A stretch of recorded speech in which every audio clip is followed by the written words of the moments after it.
Indus water treaty. 19 सितंबर 1960 में यह समझौता हुआ। 65 की जंग, 71 की लड़ाई, 99 का करगिल, मुंबई का आतंकी हमला, पुलवामा का आतंकी अटैक सब झेल गए। अड़िग रहा लेकिन ये सिंधु जल संधि समझौता। लेकिन कहते हैं ना कि पानी जब सर से ऊपर चला जाता है तो आदमी को याद आता है। हमें भी ये एहसास हुआ। अप्रैल 2025 में पहलगाम वो पानी था जो सर से ऊपर गया, और पाकिस्तान के आतंकियों ने जो कायराना हरकत की, उसके बाद भारत ने 23 अप्रैल 2025 को पहली बार संधि को स्थगित कर दिया। अब आज आपको मैं एक एक करके डिटेल में बता दूंगी ये संधि कैसे पाकिस्तान का गला सुखाने पर मजबूर कर रही है। साल 1947 देश का बंटवारा हो गया था। देश का बंटवारा तो हुआ लेकिन नदियां नहीं बटी। जो सिंधु नदी प्रणाली है ना हमारी, जो इंडस बेसिन आपको पढ़ाया गया होगा 5वीं 6वीं में भूगोल में, इंडस बेसिन उसको कहते हैं सिंधु नदी प्रणाली। वो भारत से निकलकर पाकिस्तान में जाती है। तो उस पानी को लेकर विवाद बढ़ा और 13 साल तक बातचीत करते रहे हम लोग आपस में। फिर 1960 में वर्ल्ड बैंक की मध्यस्थता हुई कि भैया क्या है, पड़ोसी हो आप लोग, आपस में निपटा दो, आपस में बातचीत कर लो। तो भारत और पाकिस्तान के बीच में एक संधि साइन हुई, इंडस वाटर ट्रीटी। और उस वक्त भारत के प्रधानमंत्री कौन थे? जवाहरलाल नेहरू, है ना। पाकिस्तान के राष्ट्रपति फील्ड मार्शल अयूब खान उस वक्त वहां पर राष्ट्रपति थे पाकिस्तान के। दोनों ने साइन किए और इस समझौते का मकसद यह था कि सिंधु नदी प्रणाली के जल को लेकर बंटवारा हो जाएगा दोनों देश में, और फिर कभी विवाद नहीं होगा। ठीक है। अब मैं इस मैप के जरिए आपको, ये मैप यहां पर लगा हुआ है, इस मैप के जरिए आपको कुछ समझाने की कोशिश करती हूं। भारत को इस संधि के जरिए जो है 20% पानी ही मिला। नदी यहां से होकर जाती है। ये जो आपको हरी लाइनें दिख रही है ना, ये जो हरी लाइनें यहां पर दिखाई दे रही है, ये है सिंधु, झेलम और चिनाब। और इन तीनों नदियों का पानी संधि के तहत मुख्य रूप से पाकिस्तान के हिस्से में आ गया। और ये जो नीली वाली आप लाइन देख रहे हैं, ये वाली, ये है सतलुज, ब्यास और रावी, ये भारत की है। इन तीनों नदियों का इस्तेमाल भारत कर सकता है। तो टोटल कितनी नदियां हो गई? 6 हो गई। ये 1, ये 2, ये 3, ये 4, ये 5 और ये 6। सिंधु, झेलम, चिनाब हो गई पाकिस्तान के पास, और सतलुज, ब्यास, रवि हो गई हमारे पास। अब आप ये कह सकते हैं कि भैया 3-3 हो गया ना बंटवारा, लेकिन यहां पर एक पेच है। जब इन नदियों का बंटवारा हुआ, 65 सालों तक संधि के तहत भारत के हिस्से में इन 6 नदियों का केवल 20% पानी आता रहा, और 80 कहां गया? 80 गया पाकिस्तान के पास। और इतना ही नहीं, इस समझौते के तहत भारत ने पाकिस्तान को 83 करोड़ रुपए भी दिए। कितने दिए? 83 करोड़। 83 करोड़ रुपए किसको दिए? आतंकिस्तान को, कि जाओ भैया तुम संभालो। अब आपके जहन में यह सवाल होगा कि आखिर 6 नदियों का बंटवारा आधा आधा किया जा सकता था, किया जा सकता कि नहीं किया जा सकता? मतलब काहे ये क्यों कि भाई 80 तुम रखो और 20 हम, जबकि नदियां 3-3 हैं? कैसे हो सकता है?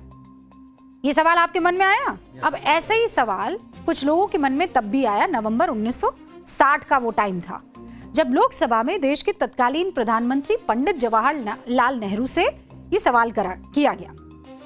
सवाल पूछा कि भैया ऐसा क्यों हो रहा है कि 80% ये ले रहे हैं और 20 हम? तब पंडित जवाहरलाल नेहरू ने क्या कहा लोकसभा में, आप जानते हैं? जवाब बताऊं? अच्छा, उन्होंने कहा कोट अनकोट, लोकसभा के अंदर तत्कालीन प्रधानमंत्री पंडित नेहरू ने कहा, क्या हमारे हर कदम पर आकर पार्लियामेंट में पूछना पड़ेगा? आप लोग इस तरह के सवाल उठाकर संकीर्ण मानसिकता को दिखा रहे हैं। हम अपना पानी ऐसे ही नहीं दे रहे हैं, शांति स्थापित करने के लिए हम पानी दे रहे हैं। और ये मैं हवा में नहीं कह रही, ये रिकॉर्ड में है, हिस्ट्री के पन्नों में है। अप्रैल 2025 में भारत ने इंडस वाटर ट्रीटी को स्थगित किया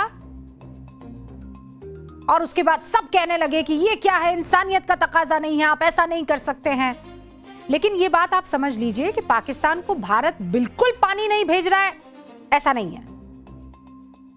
हमारा प्लान तो यही है, लेकिन अभी ऐसा नहीं है। संधि हमने तोड़ दी है, लेकिन नदियां अभी भी बह रही है।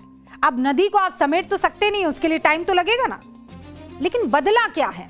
बदला यह है कि पहले भारत अपनी जरूरत को पूरा कर देता है, फिर जो बचा कुचा पानी होता है वो छोड़ देता है।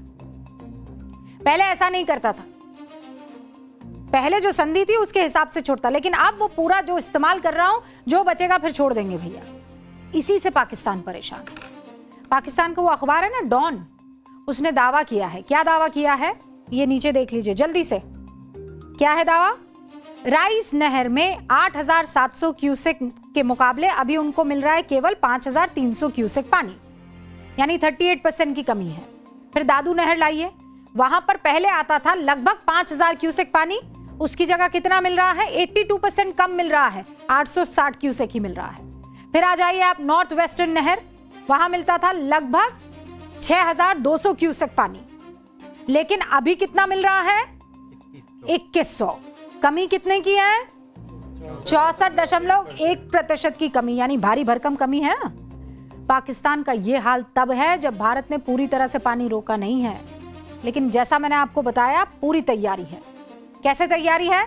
हिमाचल प्रदेश में 2,352 करोड़ की लागत से चिनाब ब्यास लिंक टनल परियोजना शुरू हो गई, तो इससे हम पानी इकट्ठा कर पाएंगे, रोक पाएंगे, रिजर्वोयर इस्तेमाल कर पाएंगे।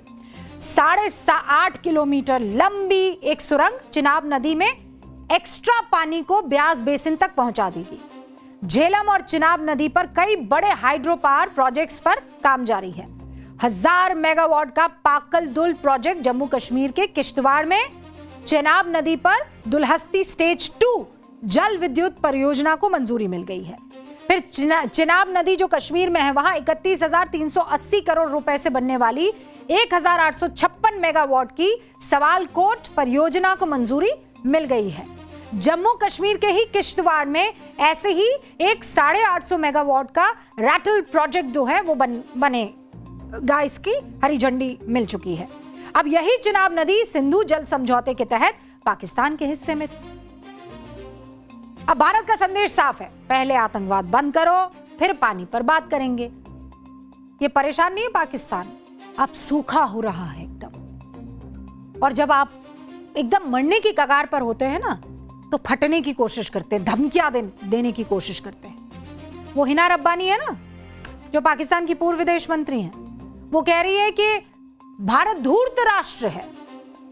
2 युद्ध झेलने के बावजूद कायम रहने वाली सिंधु जल संधि को ठंडे बस्ते में डालने से पता चलता है कि यूनाइटेड नेशन की जनरल असेंबली में रहने के लायक भी नहीं है ये। फिर पीपीपी के चेयरमैन है बिलावल भुट्टो जरदारी, वो कहते हैं ना अलग अंदाज में जो बात करके और बताते हैं कि हम ये कर देंगे, हम वो कर देंगे। तो अभी क्या कर देंगे? अभी कह रहे हैं अर्थव्यवस्था को कमजोर कर देंगे। हमारी हो रही है ना, आपकी भी करेंगे। जल मार्गों पर प्रतिबंध लगाने का प्रयास अगर भारत करेगा तो ये चरम परिस्थिति मानी जाएगी। और ये भी कह रहे हैं कि इस परिस्थिति के लिए पाकिस्तान न्यूक्लियर रिएक्शन का विकल्प खुला रखेगा। बंदर के हाथ में उस तरह। पाकिस्तान के जलवायु परिवर्तन मंत्री है मुसादिक मलिक, गीदड़ भपकी दे रहे हैं। पाकिस्तान के हिस्से का पानी रोकने की कोशिश करेंगे तो हाथ काट देंगे। अरे अपनी जुबान पे लगाम दो भैया। तमाम धमकियां देते रहो, हलक सूखता रहेगा जब तक आतंकवादियों की चापलूसी करते रहोगे। भारत पहले ही साफ कर चुका है, सिंधु जल संधि तब तक निलंबित रहेगी जब तक पाकिस्तान सीमा पर आतंकवाद को पूरी तरह खत्म नहीं कर देता। Period, full stop. अब अगला चैप्टर, पाठशाला में अब इकोनॉमिक्स की क्लास। आज आप थोड़ा सा कंफ्यूज हो रहे होंगे सस्ता महंगा वाले चक्कर में, है ना।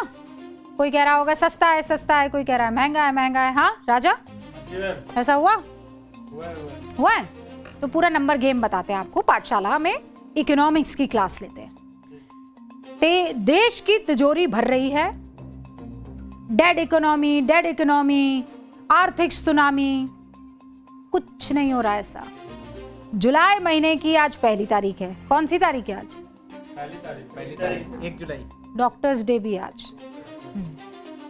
जुलाई महीने की पहली तारीख, हर महीने की शुरुआत की तरह इस महीने भी देश में कई अहम बदलाव हुए और सीधा असर उन बदलावों का आपकी जेब, आपके बजट पर पड़ने वाला है। क्या सस्ता हुआ और क्या महंगा हुआ, क्या सस्ता हो सकता है, क्या महंगा हो सकता है, इसे लेकर बहुत सारा आज कंफ्यूजन है।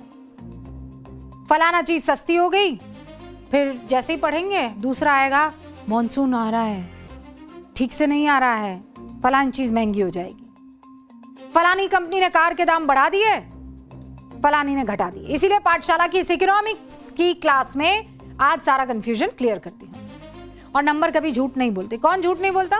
नंबर।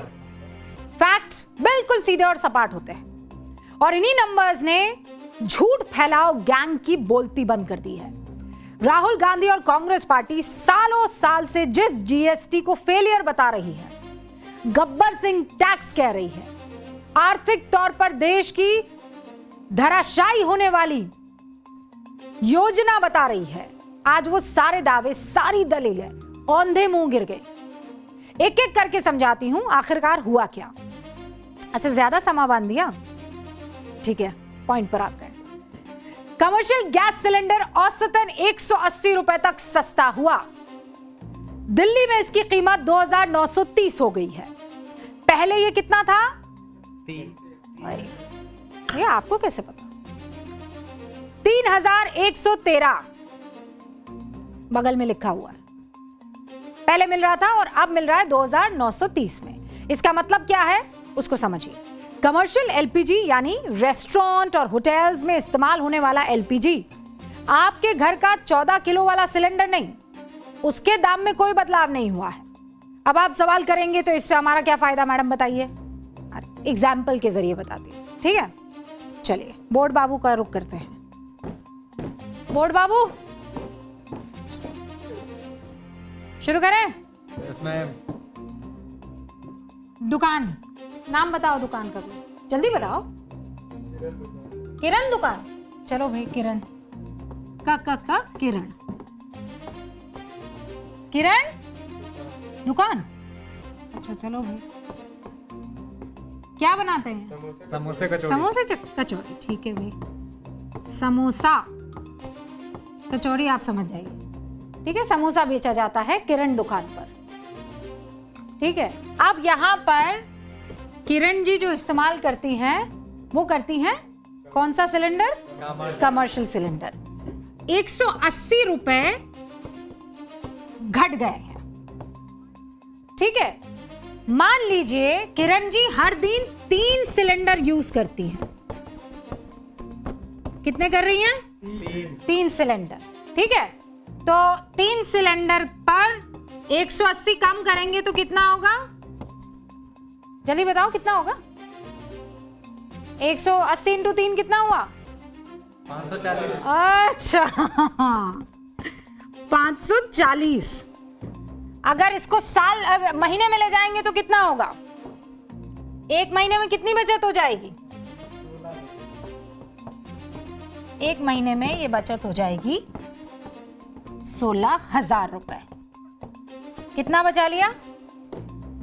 किरण ने कितना बचा लिया? 16,000 रुपए किरण ने बचा लिए। छोटी दुकानों के लिए हो सकता है कि जिनके बड़े बड़े कारखाने हो उनके लिए, या बड़े बड़े रेस्टोरेंट हो उनके लिए बचत बड़ी ना हो, लेकिन 16,000 रुपए एक छोटी दुकान के लिए बहुत है। और इसीलिए जब ये कीमत बढ़ी थी तब हम कह रहे थे कि ये बहुत बड़ी कीमत बढ़ाई है। तो रेट्स में ये बदलाव बहुत जरूरी है, क्योंकि पिछले कई महीनों से मिडिल ईस्ट की जंग और हॉर्मुज के बंद होने से पूरे देश में एलपीजी की समस्या खड़ी थी और इसका भार जो है वो सीधे सीधे जनता पर पड़ रहा था। आज जो बदलाव हुए हैं उसमें एक और बड़ा बदलाव है तेल की कीमतों में भी। Private fuel retailer company Nayara energy ने पेट्रोल कितना सस्ता किया पता है? 5 रुपए प्रति लीटर। डीजल कितना सस्ता किया पता है? 3 रुपए प्रति लीटर। इसमें आम आदमी को महंगाई से राहत मिलेगी। डीजल के दाम घटने से जो सामान एक जगह से दूसरी जगह जाया करता था उसका खर्च कम हो जाएगा। आने वाले दिनों में फल, सब्जियां, राशन, दूसरी चीजें सस्ती हो सकती है। यही वजह है कि लोग अब सरकारी कंपनियों से भी दाम घटाने की मांग कर रहे हैं कि नायरा की तरफ से हो सकते हैं तो बाकी सबकी तरफ से क्यों नहीं। जो 5 रुपये कम हुआ है उसके लिए धन्यवाद बहुत बहुत। बाकी हमें बहुत सहूलियत मिली हुई है, इसके लिए धन्यवाद नायरा कंपनी को। हम क्या है सर, यूपी से उठाते हैं अपना डीजल, वहाँ चल रहा है अभी 95। यहाँ तो राजस्थान है तो यहाँ तो 7-7 रुपए बढ़ती ही मिलता हम लोग। आज सस्ता मिल जाएगा 3 रुपए तो हमारा डीजल बढ़ जाएगा। डीजल 3 रुपये सस्ता हुआ है, पेट्रोल 5 रुपये सस्ता हुआ है, हम लोगों को बहुत राहत मिली है। अब भाई ये वाली राहत तो हमको भी चाहिए, है ना। मतलब एक प्राइवेट कंपनी तेल के दाम कम कर सकती है तो सवाल यह है कि सरकारी कंपनियां दाम क्यों नहीं कर रही हैं, है ना। वो भी तब जब जून 2026 में कच्चा तेल 30% सस्ता होकर $120 से सीधा $80 नीचे आ गया है। लेकिन हुक्म, पूरा गणित इतना होता तो मजा आ जाता। इतना आसान नहीं है ना जितना हम समझ रहे हैं। भारत अपनी जरूरत का 90% कच्चा तेल विदेशों से डॉलर में खरीदता है। किस में खरीदता है? डॉलर में। आज $1 की कीमत कितनी है? 95 रुपए 14 पैसे। और कच्चे तेल के 1 बैरल की कीमत कितनी है? $72। यहां एक और बात समझनी जरूरी है कि 1 बैरल कच्चे तेल से सिर्फ पेट्रोल नहीं बनता।